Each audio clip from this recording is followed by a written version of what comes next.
भगवते वासुदेवाय नमः।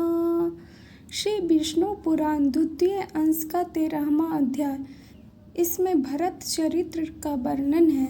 श्री मैत्रेय जी पूछते हैं, हे भगवान, मैंने पृथ्वी, समुद्र, नदियों और ग्रहण की स्थिति आदि के विषय में जो कुछ पूछा था सो सब आपने वर्णन कर दिया। उसके साथ ही आपने यह भी बतला दिया कि किस प्रकार यह समस्त त्रिलोकी भगवान विष्णु के ही आश्रित है और कैसे परमात्म स्वरूप ज्ञान ही सब में प्रधान है। किंतु भगवान, आपने पहले जिसकी चर्चा की थी वह राजा भरत का चरित्र मैं सुनना चाहता हूँ। कृपा करके कहिए। कहते हैं वे राजा भरत निरंतर योग युक्त होकर भगवान वासुदेव में चित्त लगाए सालिग्राम क्षेत्र में रहा करते थे। इस प्रकार पुण्य देश के प्रभाव और हरि चिंतन से भी उनकी मुक्ति क्यों नहीं हुई, जिससे उन्हें फिर ब्राह्मण का जन्म लेना पड़ा। हे मुनि श्रेष्ठ, ब्राह्मण होकर भी उन महात्मा भरत जी ने फिर जो कुछ किया वह सब आप कृपा करके मुझे बताइए। श्री मैत्रेय जी पूछते हैं, जो हमने पिछले अध्यायों में पढ़ा था, 9th या 10वां अध्याय में पढ़ा था कि भरत जी अपने पुत्र को अपना राज्य सौंप देते हैं। उसके बाद फिर वो तपस्या करने चले जाते हैं, लेकिन फिर भी उनका अगला जन्म होता है एक ब्राह्मण परिवार में। तब अब उनके बारे में जानते हैं। तब श्री पराशर जी बताते हैं, हे मैत्रेय, वे महाभाग पृथ्वीपति भरत जी भगवान में चित्त लगाए चिरकाल तक सालग्राम क्षेत्र में रहे। गुणवानों में श्रेष्ठ उन भरत जी ने अहिंसा आदि संपूर्ण गुण और मन के संयम में परम उत्कर्ष लाभ किया। हे अज्ञेश, हे अच्युत, हे गोविंद, हे माधव, हे अनंत, हे केशव, हे कृष्ण, हे विष्णु, हे हर्षिकेश, हे वासुदेव, आपको नमस्कार है। इस प्रकार राजा भरत निरंतर केवल भगवानों का ही उच्चारण किया करते थे। हे मैत्रेय, वे स्वप्न में भी इस पद के अतिरिक्त और कुछ भी नहीं कहते थे और न कभी इसके अर्थ के अतिरिक्त और कुछ चिंतन ही करते थे। वे निसंग, योग युक्त और तपस्वी राजा भगवान की पूजा के लिए केवल समिध, पुष्प और कुशा का ही संचय करते थे और इसके अतिरिक्त वे और कोई कर्म नहीं करते थे। श्री पराशर जी बताते हैं कि जो भरत जी थे वो हमेशा भगवान श्री हरि विष्णु के ही चिंतन में लगे रहते थे। वो स्वप्न में भी श्री भगवान विष्णु के ही चिंतन में लगे रहते थे और वो जो एक तपस्वी का भोजन होता है वही ग्रहण करते थे और कुशा पे शयन करते थे ऐसा, और इसके अतिरिक्त वो कोई और कर्म करते ही नहीं थे। भगवान विष्णु का ही नित्य स्मरण करते थे। अब आगे बतलाते हैं श्री पराशर जी। एक दिन वे स्नान के लिए नदी पर गए और वहाँ स्नान करने के तत्परता उन्होंने स्नानोत्तर क्रियाएं की। हे ब्राह्मण, इन्हीं में उस नदी तीर पर एक आसन प्रसवा शीघ्र ही बच्चा देने वाली प्यासी हरिणी वन में से जल पीने के लिए आई। जब एक दिन भरत जी जो है स्नान के लिए नदी पर गए तो वहाँ उन्होंने देखा कि एक हरिणी जो है गर्भवती हरिणी वो वन में जल पीने के लिए आई। अब आगे बताते हैं, उस समय जब वह प्रायः जल पी चुकी थी, वहाँ सब प्राणियों को भयभीत कर देने वाली सिंह की गंभीर गर्जना सुनाई पड़ी। तब वह अत्यंत भयभीत होकर अकस्मात उछलकर नदी के तट पर चढ़ गई। अतः अत्यंत उच्च स्थान पर चढ़ने के कारण उसका गर्भ नदी में गिर गया। नदी की तरंग मालाओं में पड़कर बहुत से बहते हुए उस गर्भ भ्रष्ट मृग बालक को राजा भरत ने पकड़ लिया। हे मैत्रेय, गर्भपात के दोष तथा बहुत ऊंचे उछलने के कारण वह हरिणी भी पछाड़ खाकर गिर पड़ी और मर गई। उस हरिणी को मरी हुई देख तपस्वी भरत उस उसके बच्चे को अपने आश्रम पर ले गए। जब एक बार वहाँ पे जो है भयभीत कर देने वाली एक गर्जना हुई, जिससे हरिणी जो थी, जो गर्भवती हरिणी थी, वो डर कर वो नदी के उस तट पर चढ़ी, जिसके वजह से उसका गर्भ जो है नदी में गिर गया और खुद भी जख्मी होकर, घायल होकर वो मर गई। तब भरत जी ने जब ये देखा, तब हरिणी के जो बच्चा था उस बच्चे को अपने आश्रम पे ले आए भरत जी। अब आगे, हे मुने, फिर राजा भरत उस मृग छौन का नित्य प्रति पालन पोषण करने लगे और वह भी उनसे पोषित होकर दिन दिन बढ़ने लगा। वह बच्चा कभी तो उस आश्रम के आसपास ही घास चरता और कभी वन में दूर तक जाकर फिर सिंह के भय से लौट आता। प्रातः काल वह बहुत दूर भी चला जाता तो भी सायंकाल को फिर आश्रम में ही लौट आता और भरत जी के आश्रम की पर्णशाला के आंगन में पड़ा रहता। जो वो हरिणी की बच्ची थी, मतलब कि जो जिसको भरत जी पाले थे, वो वहीं पे उसको भरत जी ही पालन पोषण किए और फिर वो वहीं पे हरिणी थोड़ी बड़ी हुई और फिर वहीं पे चरती और फिर जंगलों में भी जाती तो सिंह के डर से फिर वापस भरत जी के आश्रम में ही आ जाती थी। इस प्रकार भरत जी उसको पाले हरिणी के बच्चे को। हे द्विज, इस प्रकार कभी पास और कभी दूर रहने वाले उस मृग में राजा का चित्त सर्वदा आसक्त रहने लगा। वह अन्य विषयों की ओर जाता ही नहीं था। जिन्होंने संपूर्ण राजपाट और अपने पुत्र तथा बंधु बांधवों को छोड़ दिया था, वे ही भरत जी उस हरिण के बच्चे पर अत्यंत ममता करने लगे। उसे बाहर जाने के अनंतर यदि लौटने में देरी हो जाती तो मैं मन ही मन सोचने लगते, ओहो, उस बच्चे को आज किसी भेड़िए तो नहीं खा लिया, किसी सिंह के पंजे में तो आज वह नहीं पड़ गया। देखो उसके खुरों के चिन्हासों ने यह पृथ्वी कैसी चिन्हित हो रही है। मेरी प्रसन्नता के लिए उत्पन्न हुआ वह मृग छौना न जाने आज कहाँ रह गया। क्या वह वन से कुशल पूर्वक लौटकर अपनी संग से मेरी भुजाओं को खुजलाकर मुझे आनंदित करेगा। देखो उसके नवजात दांतों से कटी हुई शिखा वाले बेकुश और का साम्यार्थी शिखाहीन ब्रह्मचारियों के समान कैसे सुशोभित हो रहे हैं। देर के गए हुए उस बच्चे के निमित्त भरत मुनि इसी प्रकार चिंता करने लगते थे। जब वह उसके निकट आ जाता तो प्रेम से उनका मुख खिल जाता था। जो भरत जी वही थे जो अब पूरा राज्यपाट अपने पुत्र को सौंप कर वन में तपस्या के लिए आए थे, लेकिन जब हिरण के बच्चे में वो बहुत ज़्यादा आसक्त हो गए थे। जब कभी भी हिरण के बच्चे जंगल में से लौटने में उसको देरी होती थी तब ये बहुत ही चिंता करने लगते थे और फिर जब हिरण का बच्चा उनके आश्रम पे आ जाता था तब वो खुशी के फूले नहीं समाते थे। इस तरह वो आसक्त हो गए थे हिरण के बच्चे में। इस प्रकार उसी में आसक्त चित रहने से राज्य, भोग, समृद्धि और स्वजनों का त्याग देने वाले भी राजा भरत की समाधि भंग हो गई। उस राजा का स्थिर चित उस मृग के चंचल होने पर चंचल हो जाता और दूर चले जाने पर दूर हो जाता।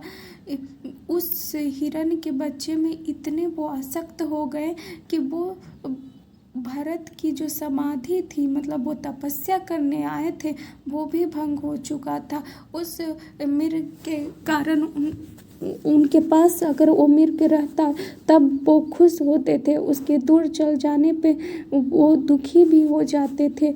कालांतर में राजा भरत ने उस मृग बालक द्वारा पुत्र के सजल नयनों से देखे जाते हुए पिता के समान अपने प्राणों का त्याग किया। हे मैत्रेय, राजा भी प्राण छोड़ते समय स्नेह बस उस मृग को ही देखता रहा और उसी में तन्मय रहने से उसने और कुछ भी चिंतन नहीं किया। तदनंतर उस समय सुदृढ़ भावना के कारण वह जम्बू मार्ग कालजन पर्वत के घोर वन में अपने पूर्व जन्म की की स्मृति से युक्त एक मृग हुआ।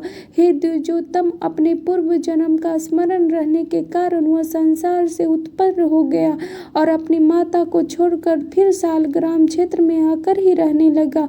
वहाँ सूखे घास फूस और पत्तों से ही अपना शरीर पालन पोषण करता हुआ वह अपने मृगत्व प्राप्ति के हेतु भूत कर्मों का निराकरण करने लगा। उस मृग में इतना आसक्त हो गए थे भरत जी, जब उनको मृत्यु आई तब वो मृग को की ही चिंता में वो अपना प्राण त्याग दिए। इसलिए उनका जन्म अगला जन्म जो है मृग में हुआ, लेकिन उनको अपने पिछले जन्म का स्मरण हुआ और वो अपने माता को छोड़कर सालग्राम क्षेत्र में आकर रहने लगे और अपना शरीर जो है पत्तों से पोषण करने लगे।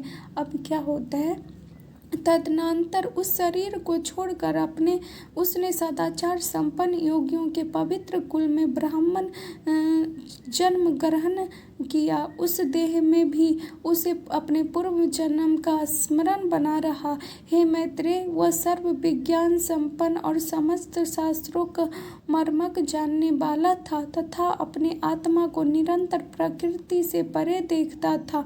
हे महामुनि, आत्मज्ञान संपन्न होने के कारण वह देवता आदि संपूर्ण प्राणियों के अपने से अभिन्न रूप से देखता था।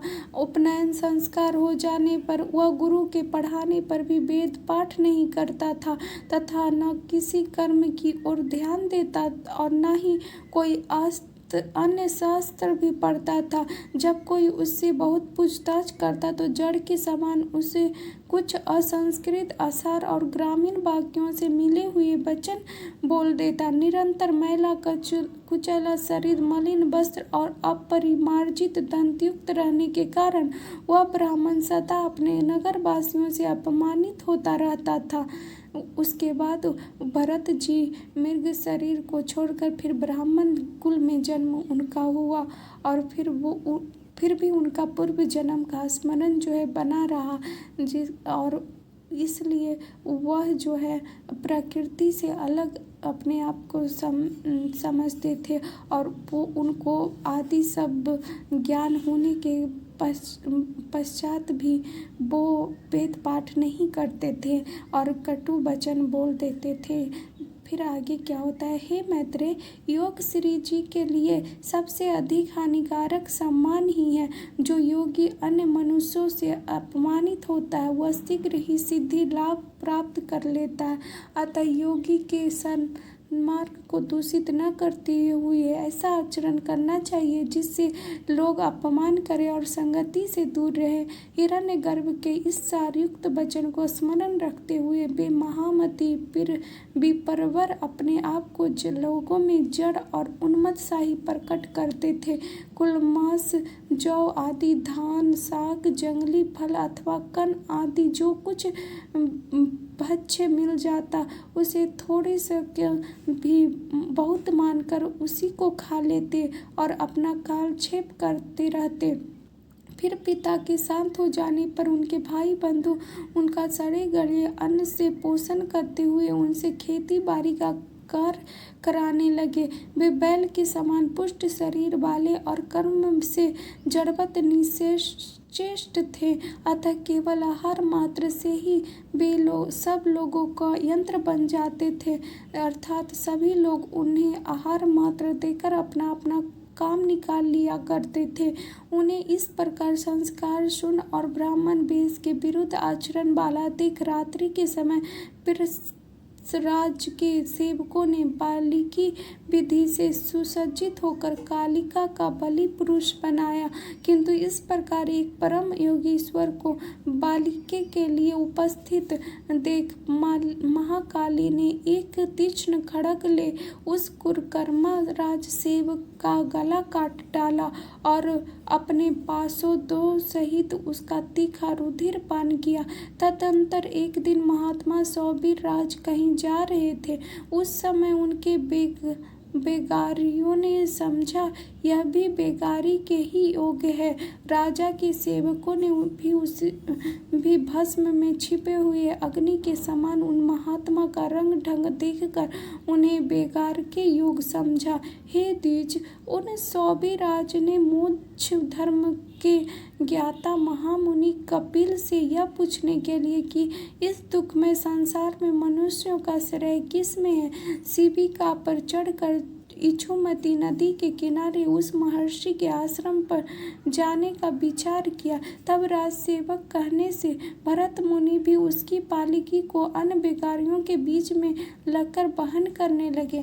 इस प्रकार बेगार में पकड़े जाने पर उनके पूर्व जन्म स्मरण रखने वाला संपूर्ण विज्ञान के एकमात्र पात्र विप्रवर अपने पापमय प्रारब्ध का क्षय होने के लिए उन शिविका को उठाकर चलने लगे। बुद्धिमानों में श्रेष्ठ द्विजवर तो 4 हाथ भूमि देखते हुए मंद गति से चलते थे, किंतु उनके अन्य साथी जल्दी जल्दी चल रहे थे। इस प्रकार शिविका की विषम गति देखकर राजा ने कहा, अरे शिविका बाहको, यह क्या करते हो, समान गति चलो।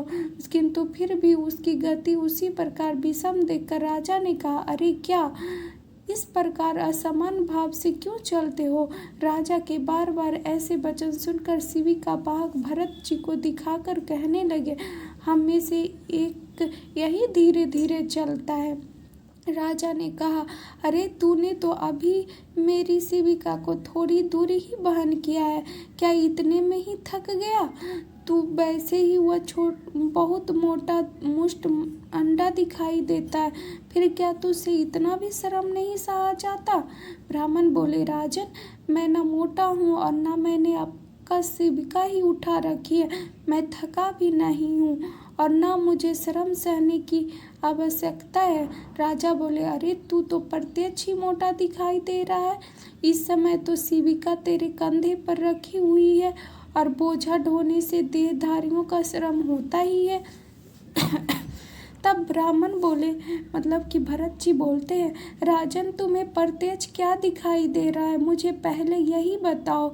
उसके बलवान अथवा अबलवान आदि विशेषणों की बात तो पीछे करना। तूने मेरी शिविका का वहन किया है, इस समय भी वह तेरे ही कंधों पर रखी हुई है, तुम्हारा ऐसा कहना सर्वथा मिथ्या। अच्छा मेरी बात सुनो, देखो पृथ्वी पर तो मेरे पैर रखे हैं, पैरों के ऊपर जंघाएं हैं, जंघाओं के ऊपर दोनों उरों और उरों के ऊपर उदर है, उदर के ऊपर बछा स्तर बाहों और कंधों की स्थिति है तथा कंधों के ऊपर यह शिविका रखी है। इसमें मेरे ऊपर कैसे बोझ रहा। इस शिविका में जिससे तुम्हारा कहा जाता है वह शरीर रखा हुआ है, वास्तव में तुम वहाँ शिविका में हो और मैं यहाँ पृथ्वी पर हूँ, ऐसा कहना सर्वथा मिथ्या है। हे राजन, मैं तुम और अन्य भी समस्त जीव पंचभूतों में ही वहन किए जाते हैं तथा यह भूत वर्ग भी गुणों के प्रभाव में पड़कर ही बहा जा रहा है। हे पृथ्वीपते, हे सत्वादि गुण भी कर्मों के वशीभूत और समस्त जीवों में कर्म अविद्याजन ही है। आत्मा तो शुद्ध, अक्षर, शांत, निर्गुण और प्रकृति से परे है तथा समस्त जीवों में एक ही ओतप्रोत है, अतः उसके वृद्धि अथवा क्षय कभी नहीं होती। हे जब उसके उपचय वृद्धि अपचय ही नहीं होते तो तुमने यह बात किस युक्ति से कही कि तुम मोटा है। यदि कर्मशः पृथ्वी पाद, जंघा, कटी, उरु और उदर स्थित कंधों पर रखी हुई यह शिविका मेरे लिए भार रूप हो सकती है, तो उसी प्रकार तुम्हारे लिए भी तो हो सकती है, क्योंकि ये पृथ्वी आदि तो जैसे तुमसे पृथक है वैसे ही मुझ आत्मा से भी सर्वथा भिन्न है तथा इस युक्ति से तो अत्यंत समस्त जीवों ने केवल शिविका ही नहीं बल्कि संपूर्ण पर्वत, वृक्ष, गृह और पृथ्वी आदि का भार उठा रखा है। हे राजन, जब प्रकृति जन्य कारणों से पुरुष सर्वथा भिन्न है और उसका परिश्रम भी मुझको कैसे हो सकता है, और जिस द्रव्य से यह शिविका बनी हुई है उसी से यह आपका मेरा अथवा और सबका शरीर भी बना है, जिससे कि में मत का आरोप किया हुआ। श्री प्रासर जी बोलते ऐसा कह वेदजर शिविका को धारण किए हुए ही मौन हो गए और राजा ने तुरंत पृथ्वी पर उतरकर उनके चरण पकड़ लिए। राजा बोला, अहो द्विजराज, इस शिविका को छोड़कर आप मेरे ऊपर कृपा कीजिए। प्रभु कृपया बताइए, इस जड़ वेश को धारण किए आप कौन हैं? हे विद्वान, आप कौन हैं? किस निमित्त से यहाँ आपका आना हुआ? क्या आने का कारण क्या है? यह सब आप मुझसे कहिए। मुझे आपके विषय में सुनने की बड़ी उत्कंठा हो रही है। ब्राह्मण बोले, राजन सुनो, मैं अमुक हूँ, यह बात कही नहीं जा सकती। और तुमने जो मेरे यहाँ आने का कारण पूछा, सो आना जाना आदि सभी क्रियाएं फल के उपभोग के लिए ही हुआ करती है। सुख दुख का भोग ही देह आदि की प्राप्ति करने वाला है तथा धर्मजन्य सुख दुख भोगने के लिए ही जीव देहादि धारण करता है। हे भूपाल, समस्त जीवों की संपूर्ण अवस्थाओं के कारण ये धर्म और अधर्म ही है, और विशेष रूप से मेरे आगमन का कारण तुम क्यों पूछते हो? राजा बोला, अवश्य ही समस्त कार्यों में धर्म और अधर्म ही कारण है, और कर्म के फल का उपभोग लिए ही एक देश से दूसरे देश में जाना होता है। किंतु आपने जो कहा कि मैं कौन हूँ यह नहीं बताया जा सकता, इस बात को सुनने की मुझे इच्छा हो रही।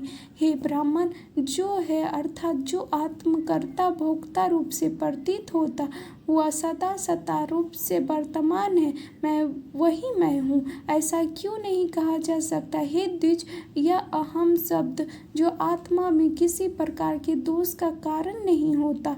ब्राह्मण बोले, हे राजन, तुमने जो कहा कि अहम शब्द से आत्मा में कोई दोष नहीं आता, सो ठीक ही है, किंतु आत्मा में ही आत्मवाक का ज्ञान करने वाला भ्रांति मूलक अहम शब्द ही दोष का कारण है। हे निरप, अहम शब्द का उच्चारण जिहा, दंत, ओष्ठ और तालु से ही होता है, किंतु ये सब उस शब्द के उच्चारण के कारण है। अहम मैं नहीं तो क्या जिहादि कारणों का यदि वाणी में ही स्वयं अपने आप को हम कहती है नहीं, अतः ऐसी स्थिति में तुम मोटा ऐसा कहना भी उचित नहीं है। सिर तथा कर चरणादि रूप यह शरीर भी आत्मा से ही पृथक ही है। अतः हे राजन, इस अहम शब्द का मैं कहाँ प्रयोग करूँ? तथा हे नृपश्रेष्ठ, यदि मुझसे भिन्न कोई भी सजातीय आत्मा हो तो भी यह मैं हूँ और अन्य है ऐसा कहा जा सकता है, किंतु जब समस्त शरीर में एक ही आत्मा विराजमान है तब आप कौन है? वह मैं वह हूँ। ये सब वाक्य निष्फल ही है। तू राजा है, यह शिविका है, ये सामने शिविका वाहक है तथा ये सब तेरी प्रजा है। हे नृप, इनमें से कोई भी बात परमार्थता सत्य नहीं है। हे राजन, वृक्ष से लकड़ी हुई और उससे तेरी यह शिविका बनी, तो बता इसे लकड़ी कहा जाए या वृक्ष? किंतु महाराज, वृक्ष पर बैठे हैं ऐसा कोई नहीं कहता और न कोई तुझे लकड़ी पर बैठा हुआ ही बताता है। सब लोग शिविका में बैठा हुआ ही कहते हैं। हे नृपश्रेष्ठ, रचना विशेष में स्थित लकड़ियों का समूह ही तो शिविका है। यदि वह उससे कोई भिन्न वस्तु है तो काष्ठों को अलग करने का उससे ढूंढो। इस प्रकार छत्र की शलाकाओं अलग रखकर छत्र का विचार करो कि वह कहाँ रहता है। यही न्याय तुम में और मुझ में लागू होता है, अर्थात मेरे और तुम्हारे शरीर भी पंचभूत से अतिरिक्त और कोई वस्तु नहीं है। ये पुरुष, स्त्री, गौ, अज, बकरा, अश्व, गज, पक्षी और वृक्ष आदि लौकिक संज्ञाओं का प्रयोग कर्म हेतु शरीर में ही जानना चाहिए। राजन, पुरुष जीव तो ना तो देवता है, न मनुष्य है, न पशु और न वृक्ष है। ये सब तो कर्मजन्य शरीर की आकृतियों का ही भेद है। लोक में धन, राजा, राज के सैनिक और जो भी वस्तुएं हैं, हे राजन, वे परमार्थता सत्य नहीं है, केवल कल्प नाम में ही है। जिस वस्तु की परिणाम मादि के कारण होने वाली कोई संज्ञा कालांतर में नहीं होती, वही परमार्थ वस्तु है। हे राजन, ऐसी वस्तु कौन सी है जो अपने ही के देख समस्त प्रजा के लिए तू राजा है, पिता के लिए पुत्र है, शत्रु के लिए शत्रु है, पत्नी का पति है और पुत्र का पिता है। हे राजन, बतला मैं तुझे क्या कहूँ। हे महीपते, तू क्या यह सिर है अथवा ग्रीवा है या पेट अथवा पादादि में से क्या है कोई है कि तथा ये सिर आदि भी तेरे क्या है। हे पृथ्वीश्वर, तू इन समस्त अवयवों से पृथक है, अतः सावधान होकर विचार कर कि मैं कौन हूँ। हे महाराज, आत्म तत्व इस प्रकार व्यवस्थित है, उसे सबसे पृथक करके ही बताया जा सकता है, तो फिर मैं उसे अहम शब्द से कैसे बतला सकता हूँ। इस प्रकार होता है भरत जी का ब्राह्मण परिवार में जन्म। इति विष्णु पुराणे द्वितीय अंशे त्रयोदयाय। यह श्री विष्णु पुराण द्वितीय अंश का 13वां अध्याय था।